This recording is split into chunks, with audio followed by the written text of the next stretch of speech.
सभी को नमस्कार। उम्मीद आप अच्छे होंगे, बहुत अच्छे से अपनी पढ़ाई पर भी लगे हुए होंगे। कई स्टूडेंट का डेटा मेरे पास आया जो जेन्युइन था, जिनका एग्जाम अब हुआ है ना।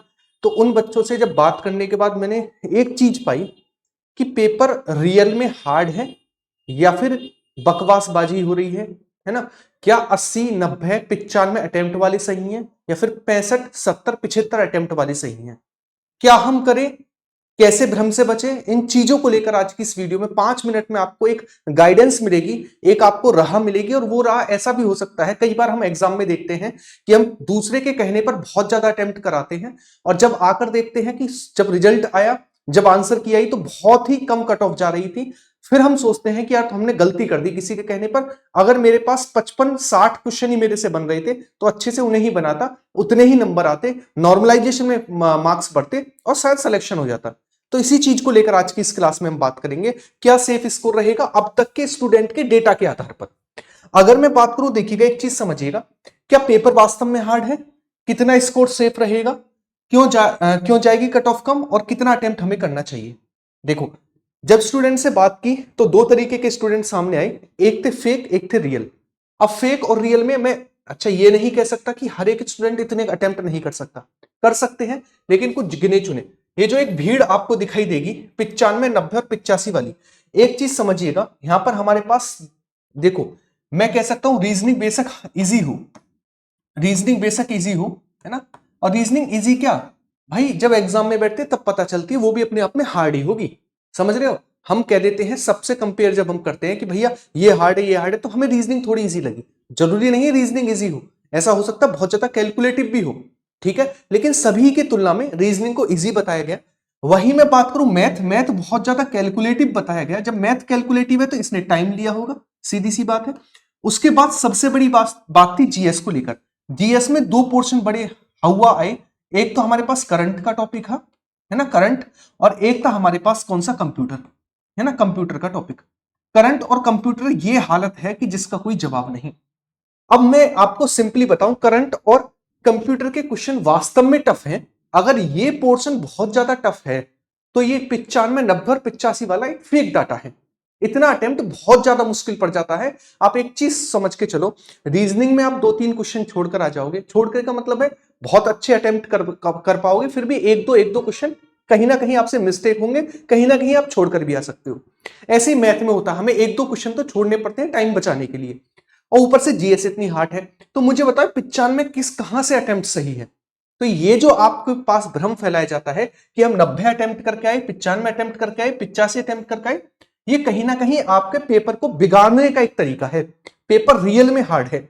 अब पेपर रियल में हार्ड है, ये एकदम करेक्ट डेटा आपके पास है। ये जो अटेम्प्ट है, जो स्टूडेंट ये अटेम्प्ट बता रहे हैं कि भाई हम 78 करके आए हैं, हम 75 अटेम्प्ट करके आए हैं, 72 अटेम्प्ट करके आए हैं और 68 अटेम्प्ट करके आए हैं, ये एक वास्तव में रियल डेटा है।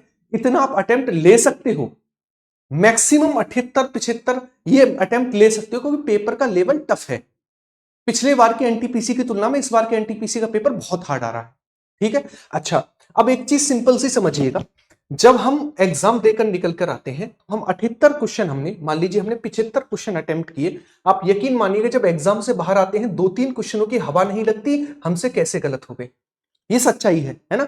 और जब आंसर की आती है तो आंसर की से हमारे पास ये नहीं पता चलता 5 से 6 क्वेश्चन हम क्यों गलत कराए, इसके आंसर हमने कैसे लगा दिए, क्यों लगा दिए। कहने का मतलब ये है, जब आपके पास फाइनल आंसर की आती है, पता भी नहीं चलता है कि 8-10 या फिर 7-8 क्वेश्चन कैसे गलत हो गए। ये सच्चाई है। जब ये गलत कैसे हो गए ये आप देखोगे तो आप कहीं ना कहीं काट पीट कर नंबर जो देखोगे, नेगेटिव हटा के काट पीट के देखोगे, ये यही आता है 62, 65 और 67, यही हमारे पास आता है डेटा। ये फाइनल कट पीट के आता है। एक बहुत बड़ी भीड़ आपको दिखेगी 55 क्वेश्चन पर, 55 मार्क्स पर, है ना, और एक बढ़िया भीड़ दिखेगी आपको, बहुत कम भीड़, ये 62, 65, 67 पर। ये सच्चाई है, समझ पाए? तो एक बात अब सिंपल सी याद रखिएगा, हमारे पास एक चीज है वो है कितना अटेम्प्ट लें। मेरे भाई किसी के कहने पर कितना भी अटेम्प्ट मत लो, जो तुम पर पेपर आ रहा है उस पेपर को अच्छे से करो। अगर आपको ऐसा लग रहा है कि कोई क्वेश्चन मेरे दिमाग में कॉन्शियस माइंड में पढ़ा है कि हाँ ये सही भी हो सकता है गलत भी हो सकता है ना, 50-50 पर है, तो वहां रिस्क आप ले सकते हो। बाकी ऐसा कोई रिस्क मत लेना कि मुझे 90 तक ही पहुंचना है, मुझे 95 तक पहुंचना, मुझे 80 तक पहुंचना है। अपना जेन्युइन अटेम्प्ट लेकर आना कि हम मैक्सिमम जो मैंने आपको टाइम मिला उसमें मैंने कितने अटेम्प्ट किए वही सिलेक्शन का रहा है। ऐसा कुछ नहीं है कि आप 78 ही करोगे, 75 ही करोगे, 62 ही करोगे या फिर 90-95 ही करोगे। आप वो करोगे बिना रिस्क लिए, बिना नेगेटिव मार्किंग की ओर जाए हुए। आप जितना अच्छे से अच्छा अटेम्प्ट कर सकते हो वो करो। सिंपल है। किसी के बहकावे में आकर एक टारगेट सेट करके मत जाओ एग्जाम में कि हमारा 78 का टारगेट है, पहले एग्जाम से पहले हमारा 75 का टारगेट है या फिर हमारा 90 का टारगेट है। ये बिल्कुल भी टारगेट तय मत करके जाओ। बस एक दिमाग में टारगेट तय करके जाओ कि हमें अटेम्प्ट वो लेना है जो हम पे बढ़िया तरीके से आ रहा है। बस वही आपका सिलेक्शन है, वही आपको मेरिट में लेकर आएगा। ये जितने भी 75, 80, 90 वाले हैं बहुत ज्यादा दिक्कत आपको कर देंगे जब आप एग्जाम में बैठोगे। आपका माइंडसेट अगर बिगड़ गया तो आप 75 तक पहुंचने के लिए, 90 तक पहुंचने के लिए गलतियां 1000 कर दोगे और अच्छाइयां सही कम करोगे। समझ पाए? तो सिंपल सी आप एक चीज याद रखिएगा, ये जेन्युइन अटेम्प्ट है और यही एंड में मार्क्स निकल कर आते हैं 62 और 60 और 65। ठीक है, तो ज्यादा पीछे मत भागना। अगर आपको लग रहा है मैं एक भी क्वेश्चन बिना गलत किए 65 तक पहुंच रहा हूं तो अपने आप को वहीं जाम कर देना, वहीं रोक देना, आगे मत जाना। समझ पाए मैं क्या कहना चाह रहा हूं? ये बहुत बड़ा हुआ किसी चीज का मत बनाना। ठीक है, तो छोटी सी वीडियो आपके लिए थी कि आप किस तरीके से अटेम्प्ट लें, किस तरीके से चीजों को लेकर चलें।